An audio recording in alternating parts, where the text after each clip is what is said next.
Students, hope you all are doing well. Previously આપણે તમારું unit 1 એટલે કે ઇન્ટ્રોડક્શન ઓફ એન્ટરપ્રિન્યોરશિપ એનું ચેપ્ટર 2 એટલે કે ઇમર્જન્સ ઓફ એન્ટરપ્રિન્યોરલ ક્લાસ એની અંદર આપણે ડિસ્કસ કર્યું હતું ઇન્ટ્રોડક્ટરી પાર્ટ, જેમાં આપણે એવી વસ્તુ જોતા હતા કે ભાઈ કોઈ બી કન્ટ્રીની અંદર ડેવલપ થવા માટે શું કરવું, તો કે ભાઈ ડેવલપ થવા માટે તમે entrepreneur as well as entrepreneur ક્લાસને લઈ આવો, એની નીડને ફૂલફિલ કરો. એ જે કંઈ પણ વસ્તુ કરે છે એનાથી સોશિયલ અને ઇકોનોમિક ડેવલપમેન્ટ થાય છે. ફાઇન, આવી વસ્તુ આપણે ડિસ્કસ કરેલી. Now we are discussing some of the more things, જેની અંદર તમને કીધું છે કે ભાઈ તમારે બે પાર્ટની અંદર આખું ડિસ્કશન છે. એક emergence at world level, next part તમારો આવશે ઇમર્જન્સ એટ ઇન્ડિયા લેવલ. આપણે જોઈએ કે ઇમર્જન્સ એટ વર્લ્ડ લેવલ એ લોકો કહેવા શું માંગે છે અને કયા કયા એવા કન્ટ્રીઝ છે કે જેને એ લોકોએ ઇન્વોલ્વ કરેલા છે આ વર્લ્ડ લેવલના પર્સપેક્ટિવની અંદર. ફાઇન, સી તમને છે ને અહીંયા emergence and development of entrepreneurial class at world level એની અંદર મેં પ્રીવિયસલી તમને લિસ્ટ આઉટ કરાવતા 2 ટાઈપ્સ ઓફ મેજર ફેક્ટર્સ, જેમાં પહેલું છે સોશિયલ ફેક્ટર અને બીજું છે ઇકોનોમિક ફેક્ટર્સ. બરાબર, સોશિયલ ફેક્ટરની અંદર તમને 4 વસ્તુ આપેલી છે. પહેલી વસ્તુ છે પ્રિલિમિનરી સોસાયટી. હા, તમને એવો ક્વેશ્ચન થાય madam what is the preliminary society? તો કે આપણી કન્ટ્રીની અંદર કે માની લો કે પહેલાંના જમાનામાં આપણે કહીએ કે પ્રાચીન સમયની અંદર કે આ વંશની અંદર કે મૌર્ય વંશના ટાઈમે અને સમ્રાટ અશોકના ટાઈમે આવી બધી વસ્તુ આપણે વાત કરીએ છીએ ઇતિહાસની અંદર. તો પ્રિલિમિનરી સોસાયટી એટલે સીધું સાદું તમને શું કહે છે તો કે જ્યારથી હ્યુમન્સ લોકો એક્ઝિસ્ટન્સની અંદર આવ્યા અને હ્યુમન્સ લોકોએ જે કાંઈ પણ વસ્તુ ડેવલપ કરી એને એ લોકો પ્રિલિમિનરી સોસાયટી કીધી છે. બરાબર, એ ટાઈમ પીરિયડ કે જ્યાં આપણે તમામ વસ્તુઓનો એક્સચેન્જ સિસ્ટમની અંદર બાર્ટર સિસ્ટમ હતી, જ્યાં માત્ર અને માત્ર ખેતીવાડી નામની વસ્તુ હતી અને દરેક લોકો એ ખેતીવાડી એક્ટિવિટી કરતા અને એના ઉપરથી એ લોકો જે છે પોતાનું ભરણ પોષણ કરતા. હવે તમને એવો ક્વેશ્ચન થાય કે મેડમ એ ટાઈમ પીરિયડમાં સોસાયટી હતી? સી, હ્યુમન સિવિલાઇઝેશન ડેફિનેટલી હતું પણ સોસાયટી ન કહી શકાય એવું, કારણ કે બહુ જ લોકો સ્કેટર્ડ વેની અંદર લોકો રહેતા હતા. આપણા કન્ટ્રીને બીજા કોઈ કન્ટ્રી સાથે લેવા દેવા ન હોય, એ કન્ટ્રીને આપણી સાથે કાંઈ લેવા દેવા નહીં, એ એનું જોવે, આપણે આપણું જોઈએ, બીજી કન્ટ્રી એનું જોવે, ત્રીજી કન્ટ્રી એનું જોવે, આ રીતની સિસ્ટમ હતી જેને એ લોકો પ્રિલિમિનરી સોસાયટી કહે છે. હવે તમને એક ક્વેશ્ચન એ થાય કે madam why it is included in the social factor? Because there was no any economic thing. બરાબર, કોઈ પણ વસ્તુ અર્થશાસ્ત્રની દ્રષ્ટિએ કરવામાં આવતી વેપાર વાણિજ્ય નામની કોઈ વસ્તુ જ નથી, સિમ્પલી બાર્ટર સિસ્ટમ. અને એ પણ ખાલી અત્યારે તમે કેટલા બધા ગોલ્સ જોવો છો ને કે ભાઈ આ માણસને આટલા પૈસા કમાવાના, આમ કરવું છે, તેમ કરવું છે, બહાર ફરવા જવું છે, મારે તો વર્લ્ડ ટૂર કરવી છે ને, મને તો DSLR કેમેરાનો બહુ શોખ છે, હું DSLR કેમેરા લઈશ, ફોટોગ્રાફી કરીશ, મને જંગલો ફરવાનો શોખ છે તો હું જંગલમાં ફરીશ, મને હિલ સ્ટેશન ગમે છે તો હું હિલ સ્ટેશન. આ ટાઈપની કોઈ વસ્તુ જ નથી. સિમ્પલી લોકો જીવવા માટેના કામકાજ કરતા, એ ખાલી ભરણ પોષણ માટેની એક્ટિવિટી, એમાં બી એ લોકો બાર્ટર સિસ્ટમ, આ વસ્તુ દો ને એની સામે વસ્તુ દો, એમાં બી કશું વેપાર ટાઈપની કોઈ વસ્તુ જ નથી. તો ઇકોનોમિક ફેક્ટરની અંદર તો એ વસ્તુ આવે નહીં કે ના, બિલકુલ નહીં. બરાબર, બીજી એક વસ્તુ કે દુનિયાના કોઈ કન્ટ્રી સાથે જોડાયેલું જ નહીં, આપણે નહીં, એ લોકો નહીં આપણી સાથે, અને એ લોકો બીજા કોઈ સાથે જોડાયેલા હતા, બધા પોતપોતાના વેઝની અંદર કામકાજ કરતા હતા. પછી એવું society at the time of feudal laws. Feudal laws એટલે તમને એક મનમાં પ્રશ્ન થાય કે મેડમ આવું તો અમે જિંદગીમાં ક્યારે નથી ભણ્યા, કાંઈ વાંધો તો અમે ભણીએ. સી, ફ્યુડલ લોઝ છે ને એક એવી સોસાયટી સિસ્ટમ હતી કે જ્યાં એ લોકો લીગાલિટી, કલ્ચર, રિલિજિયન આવી વસ્તુ અકોર્ડિંગ ટુ ડેવલપ થવાની ટ્રાય કરતા હતા, પણ એક શાસકની હેઠળમાં. જેમ આપણે અહીંયા કેમ કહેતા કે ભાઈ અકબર જે છે એ હિન્દુસ્તાન જે છે એનો આખો શું કહેવાય રાજા બની ગયો. હવે હિન્દુસ્તાન પર અકબરનું શાસન ચાલશે. તો થયું શું તો કે અકબર જે છે ને એ પ્રમાણે એ કહે ને એ પ્રમાણે દરેક વસ્તુ જે છે એ ચાલે. સોનાના સિક્કા ચાલશે, ચલણ તરીકે કે ચાંદીના, એ નક્કી કરે.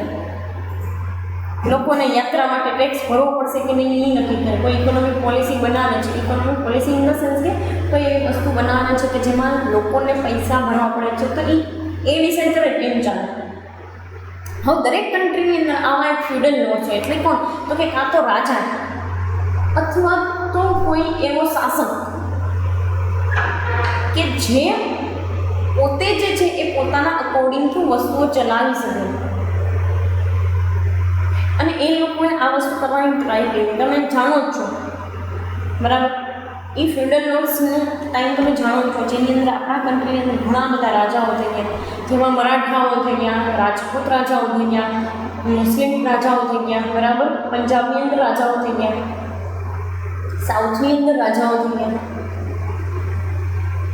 તો આ તમામ પ્રકારના રાજાઓ છે. આપણે ગુજરાતમાં હતા આ રાજા શાહી જે છે ને એને આ લોકો ફ્યુડલ લોર્ડ્સ કીધું છે. રાજાશાહીના સમયમાં હતું જ ધર્માંતર બધી વસ્તુઓ હતી. હિન્દુ છે, મુસલમાન છે, શીખ છે, એના પોતપોતાના મરાઠાઓ છે, એના પોતપોતાના અલગ અલગ સમુદાય હતા. એ સમુદાયના અલગ અલગ ભગવાન એટલે કે રિલિજનની લોકો અંદર માનતા હતા. અલગ અલગ રિલિજિયસ પ્લેસીસ હતા અને લીગાલિટી હતી કે રાજા કે એમ થાય, સમ્રાટ કે એમ થાય. તો ફ્યુડલ લોર્ડ્સનો ટાઈમ પીરિયડ એટલે શું તો કે એ ટાઈમની સોસાયટી, રાજાશાહી ટાઈમની સોસાયટી, બરાબર, એને આ લોકોએ ફ્યુડલ લોર્ડ્સ કીધું છે. જેમાં સાચે લીગલ સિસ્ટમ હતી, કલ્ચર બી હતું, રિલિજન પણ હતું. એક એલિમેન્ટ મિસ હતું અને એ છે વેપાર વાણિજ્ય. આ સોસાયટીની અંદર પણ વેપાર વાણિજ્યનું જે છે સામાજિક રીતે બધી રીતે પ્રોસ્પરસ હતી વસ્તુઓ. ઘણી જગ્યાએ એકદમ સમૃદ્ધ, પ્રોસ્પરસ એટલે સમૃદ્ધ. પણ એ ટાઈમ પીરિયડની અંદર હજુ પણ વેપાર વાણિજ્યનો એવો કોઈ વ્યાપ હતો જ નહીં. ત્યારે બી લોકો છે ને એ પોતાના વારસાગત ધંધો કરતા, એટલે દરજી કામ કરે, સુથારી કામ કરે, લુહારી કામ કરે, સોની એટલે સોનીનો ધંધો કરે, કુંભાર છે તો માટલા જ બનાવવાનું કામકાજ કરે. સો એ ટાઈમ પીરિયડમાં બી વેપાર વાણિજ્ય, આ ટાઈમ પીરિયડમાં બી વેપાર વાણિજ્યનું કોઈ અસ્તિત્વ નથી. નેક્સ્ટ તમને કીધું છે અને ઇન્ડસ્ટ્રીયલ સોસાયટી. એક ટાઈમ પછી રાજાશાહી ગઈ અને પછી જે એરા આવ્યો ને that is known as the industrial society. એટલે કે રાજા લોકો જે છે ને એ ઇન્ડસ્ટ્રીની અંદર હસ્તક્ષેપ કરતા બંધ થઈને, ઇન્ટરફિયરન્સ નહીં કોઈ વસ્તુની. તમારો ધંધો તમે કરી શકો છો, પણ હજુ એ ટાઈમ પીરિયડમાં રૂલ્સ રેગ્યુલેશન્સ રાજાના. એટલે આ ક્યારની વાત છે તો કે 1800થી લઈ અને 1920 સાલ સુધીની વાત છે. We can say mid 1930s, 1930-40 સુધીની વાત છે. 1800થી લઈને તમે નામ પણ સાંભળ્યું હશે, 1860 આ બધા ઇન્ડસ્ટ્રીયલ રિવોલ્યુશનના ટાઈમ પીરિયડ છે. આખા વર્લ્ડની અંદર ઇન્ડસ્ટ્રીયલ રિવોલ્યુશન થઈ ગયું. આ ટાઈમ પીરિયડ ઇન્ડસ્ટ્રીયલ સોસાયટીનું છે. એટલે સિમ્પલી આખા વર્લ્ડની અંદર ઇન્ડસ્ટ્રીયલ રિવોલ્યુશન થઈ ગયું. અને એ ઇન્ડસ્ટ્રીયલ રિવોલ્યુશન જે છે પર્ટિક્યુલરલી એના લીધે આખી ઇન્ડસ્ટ્રીયલ સોસાયટી બનતી. એટલે કેવું હતું કે બિઝનેસીસ લોકો હોય એ બિઝનેસમેન લોકો પોતાનો બિઝનેસ જે છે સક્સેસફુલી સંભાળતા હોય. અને એ સક્સેસફુલી બિઝનેસ સંભાળવા માટે જે છે એ લોકો ખૂબ બધા એફર્ટ્સ કરતા હોય. ફાઇન. સો એ વસ્તુને ઇન્ડસ્ટ્રીયલ સોસાયટી કે જ્યાં તમામ પ્રકારના ધંધાઓ તમે જે જોતા હતા કે ભાઈ કાપડ મેન્યુફેક્ચરિંગથી લઈ અને ઢાકાનું મલમલ આપણી કન્ટ્રીની અંદર બનાવવામાં આવતા તમામ પ્રકારના મસાલા, તેજાના એટલે કે તજ, લવિંગ એ બધી વસ્તુઓ, ખડા મસાલા જેને તમે કહો, રો મસાલા, બરાબર, રો મસાલા, કાચા મસાલા જેને આપણે કહીએ, બરાબર, એ તમામ વસ્તુ જે છે એ ઇન્ડસ્ટ્રીયલ સોસાયટીની અંદર બનાવવામાં આવતી. પાર્ટ્સ જે છે અમુક મશીનરીના એ બી ત્યાં બનાવવામાં આવતા. આપણી કન્ટ્રીની વાત કરું છું. બીજી કન્ટ્રીની અંદર ઘણા બધા આપણા કરતાં એડવાન્સ લેવલની ઇન્વેન્શન થતા, જે આપણે આગળ જોશું. રશિયા અને જાપાન અને અમેરિકા અને એ બધા કોન્ટેક્સમાં. તો એ વસ્તુ તમને કીધેલી છે કે ઇન્ડસ્ટ્રીયલ સોસાયટી જે છે એ ડેવલપ કરવામાં આવી અને ફૂલ ઓન ડેવલપ થઈ હતી. એટ ધી ટાઈમ ઓફ 1860 1870 સાલની અંદર ત્યાંથી લઈ અને 1930 આટલા વર્ષોની અંદર દરેક કન્ટ્રીની અંદર બહુ બધા ઇન્ડસ્ટ્રીયલ રિવોલ્યુશન આવ્યા. એટલા ઇમ્પ્રૂવ થયા ને એ લોકો કે માની લો કે આપણે ભારત જે છે ને તો સોને કી ચિડિયા કહેવાતું, પણ એ ટાઈમ પીરિયડ પછી એવા બધા ઇન્ડસ્ટ્રીયલ રિવોલ્યુશન પછી એ લોકો આપણા પર શાસન કરી. અને જોવાની વસ્તુ એક એ છે, આપણે હમણાં આગળ ભણશું કે એ લોકો પોતે ઇન્ડિપેન્ડન્ટ હતા, એ લોકો પોતે જે છે ને એટલા ગરીબ હતા તો એ આપણા ઉપર હક જમાડી ગયા જસ્ટ બિકોઝ એ લોકોની બુદ્ધિમત્તાના લીધે. એ બી આગળ હું તમને સમજાવીશ. બટ ધ થિંગ ઇઝ કે ઇન્ડસ્ટ્રીયલ સોસાયટી જે ઇન્ડસ્ટ્રીયલ ગ્રો કર્યું. નેક્સ્ટ તમને આપેલું છે વેસ્ટર્ન ઓર મોડર્ન સોસાયટી. વેસ્ટર્ન અને મોડર્ન સોસાયટી કે જે આપણી અત્યારની સોસાયટી છે જ્યાં નવી એમ્પ્લોયમેન્ટ ઓપોર્ચ્યુનિટીઝ ક્રિએટ કરવામાં આવે છે. એગ્રીકલ્ચર અને ઇન્ડસ્ટ્રી પેરેલલ ચાલે છે. સર્વિસીસ માર્કેટની અંદર બહુ બધી આવે છે. એડવાન્સ લેવલની ટેકનોલોજી, એડવાન્સ લેવલના અચીવમેન્ટ્સ દરેક વસ્તુની અંદર આપણે જે છે ઇમ્પ્રૂવ થાય છે. નહીંતર આપણે તમે ક્યારેય વિચાર્યું હતું કે ઇન્ડિયા જે છે સૌથી મોટો સપ્લાયર બનશે પેરાસિટામોલનો. Paracetamol is a very common medicine અને ગમે તે કન્ટ્રી એ વસ્તુ બનાવી શકે છે. But at the time of pandemic due to our population, આપણે પોપ્યુલસ કન્ટ્રી છે એનો આપણને એક ફાયદો એ છે કે આપણે મેન્યુફેક્ચરિંગની અંદર વધારે લોકોને ઇન્વોલ્વ કરી શકીએ છીએ. Fine. So that is known as the western or modern society. અત્યારની સોસાયટી તમે જુઓ દરેક કન્ટ્રીની અંદર ઇન્ડસ્ટ્રીઝ પ્રોસ્પરસ થાય છે. શેર માર્કેટને રિલેટેડ એક્ટિવિટી પહેલાં આપણે એવું કીધું બરાબર. શેર માર્કેટને ઇન્વેસ્ટમેન્ટ એવન્યુઝ, ઇન્સ્યોરન્સ કંપનીઝ આ છે તે છે, આવી ઘણી બધી વસ્તુઓ આવી અને એના લીધે ઇમ્પ્રોવાઇઝેશન પણ આવ્યું. ફાઇન. એ ઇમ્પ્રોવાઇઝેશન જેના લીધે વેસ્ટર્ન મોડર્ન સોસાયટી અત્યારે આટલું પ્રોસ્પરસ છે. લોકો પાસે ઇવન શાકભાજીવાળા પાસે પણ ટચસ્ક્રીન ફોન હોય, એ પ્રોસ્પેરિટી જ કહેવાય. ફાઇન. કારણ કે વસ્તુ એટલી રિઝનેબલ બની છે કે એ લોકો લઈ શકે છે. પહેલાં આવું કંઈ નથી. પહેલાં છે ને મોટા માણસો અને પૈસાવાળા હોય ને એની પાસે મોબાઈલ હતો. હવે તો બધા પાસે, દરેક વ્યક્તિ પાસે મોબાઈલ જે છે એ તમને જોવા મળે છે. સો એ શું છે તો કે વેસ્ટર્ન સોસાયટી મોડર્ન સોસાયટીનું એક પેરામીટર. નેક્સ્ટ પાર્ટ તમને આપ્યું છે ઇકોનોમિક ફેક્ટર્સ. દરેક કન્ટ્રી જે છે એ ડેવલપ થયા પહેલાં આવા ફેક્ટર્સ જે છે એને જોતી હોય છે અને ડેવલપ થાય છે ત્યારે જોઈએ છે, આપણે જોઈએ છીએ, એવું કાંઈ નથી. હવે તમને એમ થાય મેડમ કે તમને એમ ક્વેશ્ચન થાય કે મેડમ ઇકોનોમિક ફેક્ટર્સમાં કોને લેવું? Import export policy, industrial policy, fiscal policy, જેને તમે રાજકોષીય નીતિ કહો છો બરાબર, ધંધાની નીતિ, industrial policy. Then comes to bank rate policy, બેંકના જે કંઈ પણ દર છે વ્યાજ એની આવી બધી પોલિસીઝ એઝ વેલ એઝ પંચવર્ષીય યોજના, નીતિ આયોગની 7 વર્ષીય યોજના, તમામ વસ્તુ જે છે એને આપણે અલગ પેરામીટર્સથી જોઈએ છીએ, અલગ ડેવલપમેન્ટના પેરામીટર્સથી કે ભાઈ કન્ટ્રીની અંદર કેવી નેશનલ ઇન્કમ છે, કેટલી ડિસ્પેરિટી એટલે કે આવકની અસમાનતા કેટલી છે.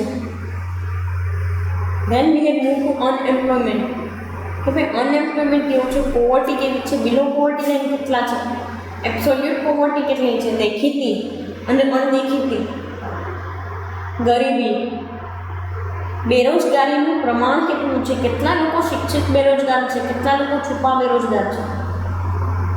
આ બધી વસ્તુ તમે પ્રીવિયસલી સ્ટડી કરેલી છે સ્ટીલ. તો ઇકોનોમિક ફેક્ટર્સની અંદર આ તમામ વસ્તુ જોવામાં આવે છે એન્ડ ધેન એન્ટરપ્રેન્યોર ક્લાસ જે છે ને ઇમર્જ થાય. શું કામ? કારણ કે આવાવાળા લોકોને જે ખબર પડે કે ભાઈ મારે આટલા લોકો માટે એમ્પ્લોયમેન્ટ ક્રિએશન કરવાનું છે. કારણ કે જો બિઝનેસ માર્કેટમાં આવે છે and not creating any kind of good things તો બિઝનેસનો કાંઈ મતલબ નથી, તો બંધ કરી દે પૈસા. તો સીધી સાદી રીતે શું કહેવામાં આવે છે કે દરેક ઇકોનોમિક ફેક્ટર્સને કન્સિડર કરે. અને એવું નથી કે આપણે ડેવલપિંગ કન્ટ્રી છીએ એટલે આપણે અનએમ્પ્લોયમેન્ટ કે પોવર્ટી કે ડિસ્પેરિટી ઓફ ઇન્કમ ફેસ કરી રહી છીએ. આવું મોટા કન્ટ્રીઝની અંદર બી છે. અને ફ્રેન્કલી સ્પીકિંગ આપણા ખેડૂતોની જેવી હાલત છે ને એના કરતાં ખરાબ હાલત ડેવલપ્ડ કન્ટ્રીઝના ફાર્મર્સ લોકોની છે. Just due to their industrial development. ખાલી એ લોકોના ઇન્ડસ્ટ્રીયલ ડેવલપમેન્ટના લીધે એ લોકો એગ્રીકલ્ચર ઉપર ફોકસ નથી કરતા હોતા.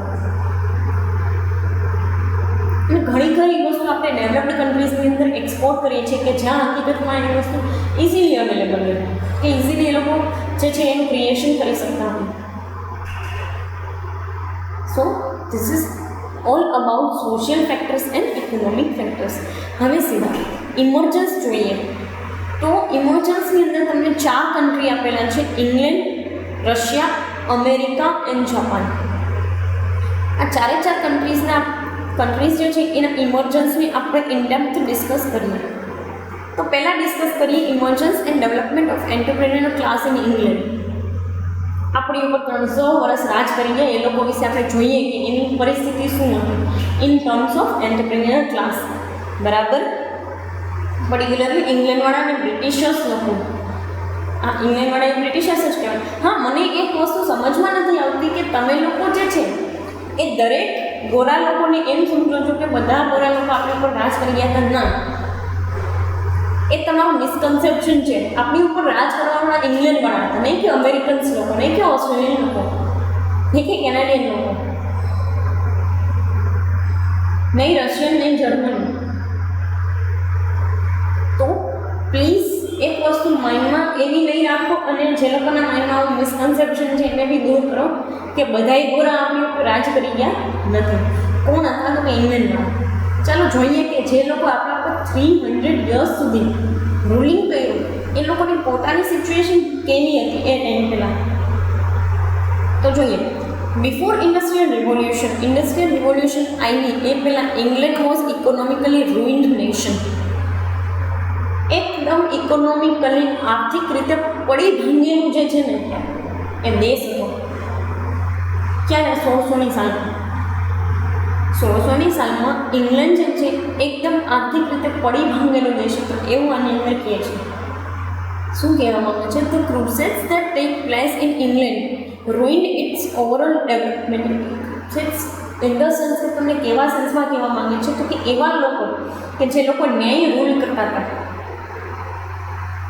અને ત્યાં રૂલ કરતા હતા પછી એમાંથી થયું શું તો કે આગળ જઈને એ લોકોનો ઝઘડો થઈ જાય છે જર્મની અને રશિયા જોડે, જેને તમે વિશ્વયુદ્ધ 1 તરીકે ઓળખતા હશો. બરાબર.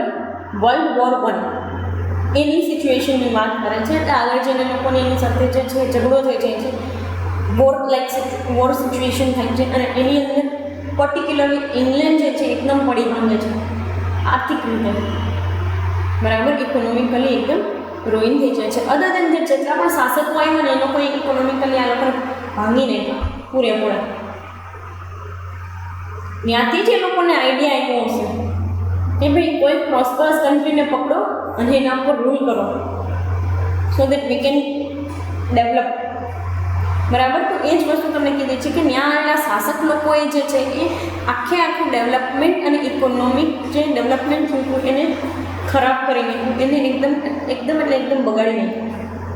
હવે શું કહે છે આગળ તો કે tremendous political changes in 1688 gave rise to industrial revolution in 1760. બરાબર. 1688ની સાલમાં એ લોકોએ પોલિટિકલ ચેન્જ કર્યા, શાસક લોકોને કાઢી મૂક્યા, એના ઉપર જે લોકો શાસન કરતા તેને કાઢી મૂક્યા અને પછી 1760ની સાલની અંદર એક ગ્રેટ ઇન્ડસ્ટ્રીયલ રિવોલ્યુશન કરી એ લોકોએ, જેના થ્રુ એને કેટલા બધા એવા એન્ટરપ્રિનર્સ લોકો એના માર્કેટની અંદર આવ્યા કે જે લોકોએ અલગ કેટલી બધી જે છે એ શોધખોળ કરી. આપણા કન્ટ્રીની અંદર બી એ લોકોની અમુક જે છે સારી ફેસિલિટીમાં એ લોકોનો હાથ છે, જેમ કે રેલવે એ લોકો લઈ આવ્યા છે. ફાઇન. હોસ્ટેલ ફેસિલિટી એ લોકોએ ઇન્ટ્રોડ્યુસ કરેલી હતી. સો સમ ઓફ ધી ફેસિલિટીઝ ધેવર જે છે કે આપણા કન્ટ્રીની અંદર એ લોકો લઈને આવ્યા હતા અને એના લીધે આપણે સારી ફેસિલિટી જે છે ભોગવીએ પણ છે. પણ એનો મતલબ એવો નથી કે જે કાંઈ પણ થયું એ સારું થયું. ફાઇન. સમહાઉ બેન્કિંગ સિસ્ટમ એ લોકોની દેન છે. બરાબર. તો જોવાની વસ્તુ એ છે કે ભલે એ લોકો આટલા ઇમ્પ્રોવાઇઝેશન લે whatever the things happen and we had support, એ વસ્તુ સાચી તો નથી જ. ફાઇન. સો પોતાની કન્ટ્રીની અંદર ઇન્ડસ્ટ્રીયલ રિવોલ્યુશન કરી અને પોતે પ્રોસ્પરસ થઈ ગયા એન્ડ ધેન તે આપણે એ લોકો આપણા પર રૂલ કરવા માટે અહીંયા આવી ગયા. કારણ કે જેવું એની સાથે જોયું એવું એ લોકોએ આપણી સાથે કરવા લાગ્યા. આ સીધી વસ્તુ લીધે એ લોકો આપણા ઉપર બ્લેમ કરવાનું. Fine. So this is all about the emergence in England. બાકીનું જે કાંઈ પણ છે એ આપણે ફર્ધર સેશન્સની અંદર ડિસ્કસ કરીશું. Thank you so much.